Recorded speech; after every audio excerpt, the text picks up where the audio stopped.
अस्सलाम वालेकुम। पोल टू H S official team year.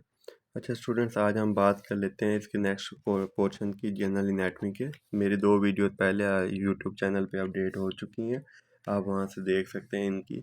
अब हम बात कर लेते हैं इसके चैप्टर नंबर 6 के बारे में कि इसमें क्या क्या करना है, कितना करना है, कैसे करना है। तो स्टूडेंट्स, आप में से जो भी इस चैनल पे न्यू है तो काइंडली चैनल को सब्सक्राइब कर लें ताकि अगली आने वाली जितनी भी वीडियोज़ हैं वो आपको मिलती रहें। अच्छा स्टूडेंट्स, आज हम बात कर लेते हैं सर्कुलेटरी सिस्टम के बारे में। ये इंपॉर्टेंट चैप्टर है जनरल एनाटमी का और आपने इसको लाजमी करना होता है। इसमें से आपने जस्ट ये रीड कर लेना, ये पोर्शन क्या क्या है इसमें सर्कुलेटरी सिस्टम में।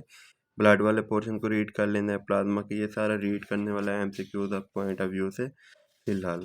तो आप इसको यहाँ से रीड कर सकते हैं। इसके अलावा हम बात कर लेते हैं इसकी आरबीसीज की, वाइट डब्ल्यूबीसीज की, कि क्या क्या होते हैं। ये आप वैसे भी फिजियोलॉजी में पढ़ चुके हैं ब्लड के पोर्शन में, तो आपको वहाँ से आता होगा, यहाँ से जस्ट आपने रीड कर लेना है। इसके अलावा स्टूडेंट्स हम बात कर लेते हैं हार्ट के बारे में। हार्ट का पोर्शन भी रीड करने वाला है, जस्ट ये भी आप पहले पढ़ चुके हैं, तो आपने जस्ट रीड करना है एमसीक्यूज पॉइंट ऑफ व्यू से, एससीक्यूज पॉइंट ऑफ व्यू से नहीं। इसके बाद हम बात करते हैं ब्लड वेसल्स। स्टूडेंट्स, ये जो ब्लड वेसल्स का टॉपिक है ये बहुत इंपॉर्टेंट है। इसका आपको पता हो कि टुनिका इंटीमा, टुनिका मीडिया, टुनिका एडवेंटिशिया में क्या क्या होता है एमसीक्यूज पॉइंट ऑफ व्यू से, बहुत इंपॉर्टेंट है, इसको लाजमी करना होता है। इसके बाद हम बात कर लेते हैं क्लासिफिकेशन ऑफ ब्लड वेसल्स की। तो ब्लड वेसल्स में अगर हम देखें तो आर्टरीज, ये सारा का सारा आपको पहले भी बता चुका हूँ। क्लासिफिकेशन ऑफ ब्लड, क्लासिफिकेशन बहुत इंपॉर्टेंट होती हैं, तो इनको आपने लाजमी करना होता है क्लासिफिकेशन को। तो इसमें आर्टरीज हैं, जिस तरह से इलास्टिक आर्टरी है, मस्कुलर आर्टरी, इनमें डिफरेंस आपसे पूछा जाता होता है। तो आपने इनको इस वे से करना है कि इसमें आप उनके टैबुलेटेड डिफरेंस लिख सकें। इसके बाद जो आपके ये यूनिवर्सिटी क्वेश्चन बनता है स्टूडेंट्स, इसके अलावा आर्ट्रियोल्स आपने एमसीक्यू पॉइंट ऑफ व्यू से मेटा आर्ट्रियोल्स ये पढ़ लेना है। कैपिलरीज बहुत इंपॉर्टेंट टॉपिक है। कैपिलरीज की टाइप सबसे ज़्यादा पूछी जाती हैं, ये आपको यूनिवर्सिटी क्वेश्चन है, तो आपने इनको तीनों करना होता है अच्छे से। इसका आप निमोनिक भी बना सकते हैं, CSF, CSF के नाम से भी निमोनिक बना सकते हैं। C से कंटिन्यूस, S से साइनोसाइडल, F से फेनेस्ट्रेटेड। तो आपने इसको आपने लाजमी करना होता है टाइप ऑफ कैपिलरीज को, कि कौन कौन सी होती हैं। इनकी एग्जांपल आपको पता होगे, कंटिन्यूस में क्या आता है, फेनेस्ट्रेटेड में क्या आता है, ये आपसे यूनिवर्सिटी क्वेश्चन में भी पूछा जाता है और एमसीक्यूज में भी लाजमी पूछा जाता है। इसके अलावा वेन्यूल्स का एमसीक्यूज पॉइंट ऑफ व्यू से आपने कर लेना है। प्रेफरेंशियल चैनल में थारोफेयर चैनल जो है ना, बहुत इंपॉर्टेंट है स्टूडेंट्स। ये आपसे यूनिवर्सिटी क्वेश्चन पूछा जाता है 2 नंबर का, तो आपने इसको लाजमी करना होता है। इसके अलावा आपने ये रीड कर लेना है वेन्स में क्या होता है, ये सारा वेना कमिटेंट्स क्या होते हैं, ये आपसे एमसीक्यूज में पूछे जाते हैं।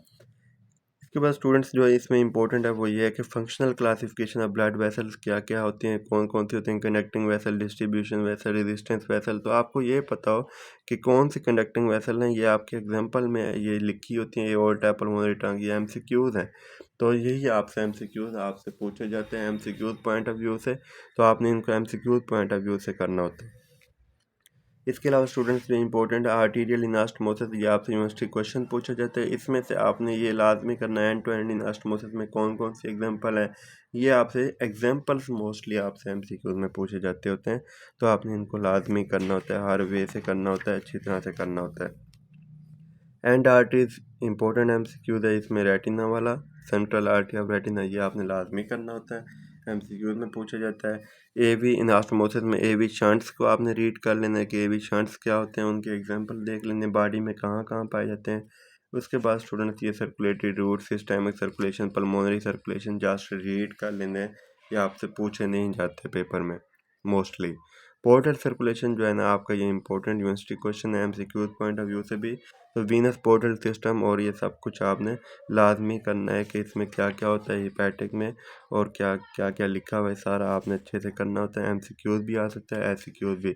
लिम्फ के पोर्शन में आप जस्ट ये भी कर सकते हैं कि लिम्फ में होता क्या क्या है, लिम्फेटिक सिस्टम में अपरेटस कौन सा, ये सारा का सारा आप जस्ट पॉइंट रीड कर सकते हैं, अदरवाइज इतना आपको डिटेल में करने की ज़रूरत नहीं है।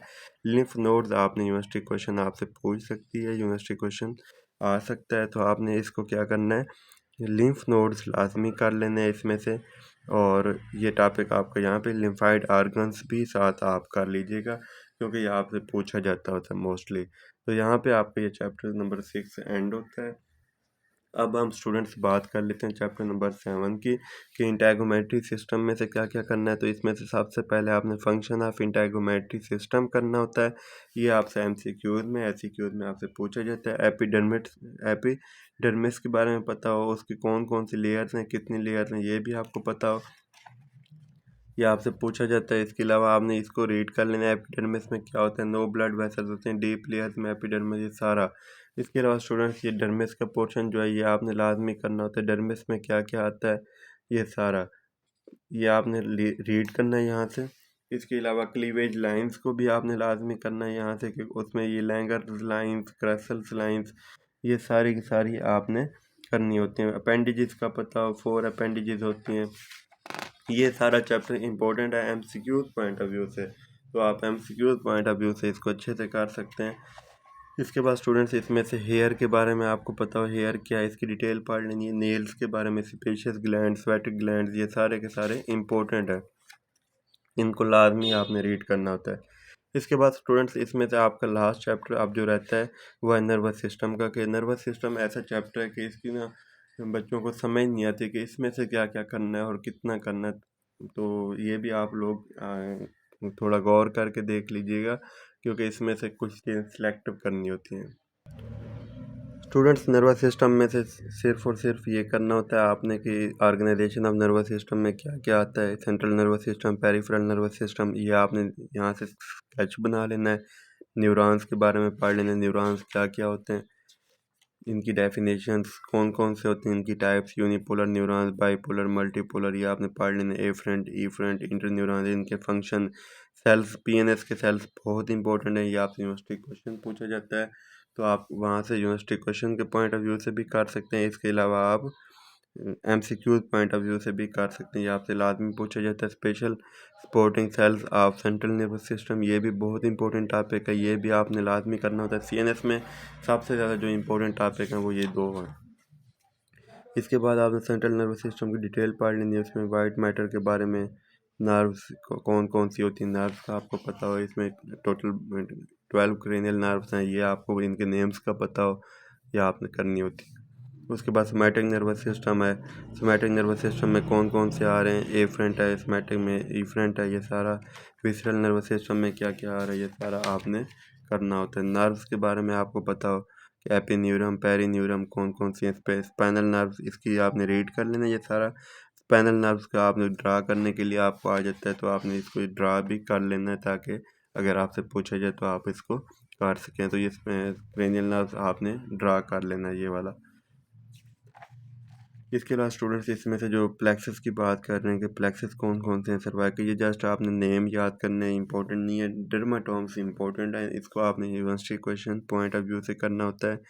और इसमें कौन सी नर्व सप्लाई कर रही होती है, एमसीक्यूज में पूछा जाता है आपसे। रिसेप्टर इंपॉर्टेंट टॉपिक है इसका, कोई कौन कौन से रिसेप्टर क्या होते हैं, कौन कौन सी इसकी टाइप्स हैं, ये सारे की सारी लिखी हुई हैं। एक्सटीरियर रिसेप्टर, इंटीरियर रिसेप्टर, टीलो रिसेप्टर, ये सारे इंपॉर्टेंट हैं, लाजमी करना होता है इनको। इसके अलावा फंक्शनल क्लासिफिकेशन है पेरिफेरल नर्व फाइबर, ये सारा एमसीक्यूज पॉइंट ऑफ व्यू से इंपॉर्टेंट है, जस्ट आप एमसीक्यूज के लिए ही रीड करेंगे। ऐसे क्यूज मोस्टली आपसे पूछा नहीं जाता है इसमें से, अदरवाइज़ आप एमसीक्यूज पॉइंट ऑफ व्यू से भी करना चाहें तो एक एक दो दफ़ा कर लें, ताकि अगर आ भी जाए तो आप लिख सकें। इसके बाद स्टूडेंट्स इसमें से sympathetic nervous system, just MCQs, parasympathetic nervous system, just MCQs आप रीड कर सकते हैं। इसके अलावा स्टूडेंट्स इसमें से जो आपका क्वेश्चन है वो ये है कि इसके गैंग्लियन, पैरासिम्पैथेटिक गैंग्लिया, तो पैरासिम्पैथेटिक गैंग्लिया के बारे में आपको पता हो, ये सारे के सारे आपने गैंग्लिया अच्छे से कर लेने हैं। ये सारे के सारे गैंग्लिया आपने रीड कर लेने हैं यहाँ से और अच्छे से कर लेने हैं। ये आपका यूनिवर्सिटी क्वेश्चन है, आपसे पूछा जाता है। सिलियरी गैंग्लिया क्या है, टेरिगोपैलेटाइन गैंग्लिया क्या है, सबमैंडिबुलर गैंग्लिया क्या है, ओटो गैंग्लियन क्या है, ये सारे के सारे इंपॉर्टेंट हैं, इनको आपने लाजमी करना होता है। तो आप स्टूडेंट्स, उम्मीद है आपको इसकी गाइडलाइन सारी की सारी आपको मिल गई होंगी। मैंने पूरे के पूरे आपकी पूरी बुक की आपको गाइडलाइंस बना दी हैं। आप इसका प्लेलिस्ट में इसका फोल्डर खोल के आप सारे के सारे मार्किंग कर सकते हैं इसकी। तो आप में से काइंडली जो इस चैनल पे न्यू है स्टूडेंट्स, वो काइंडली चैनल को सब्सक्राइब कर लें, ताकि अगली आने वाली जितनी भी वीडियोज़ हैं वो आपको मिलती रहें। Thank you. अल्लाह हाफ़िज़। इसके अलावा स्टूडेंट्स एक और चीज़ मुझे याद आई है कि आपको कोई भी क्वेरी हो, कुछ भी हो, आप इसके मेन बॉक्स में मैसेजेस कर सकते हैं कमेंट्स में। मैं आपको उस पे वीडियो बना के दिया करूँगा, आप कर सकते हैं लाज़मी। तो थैंक यू। अल्लाह हाफ़िज़।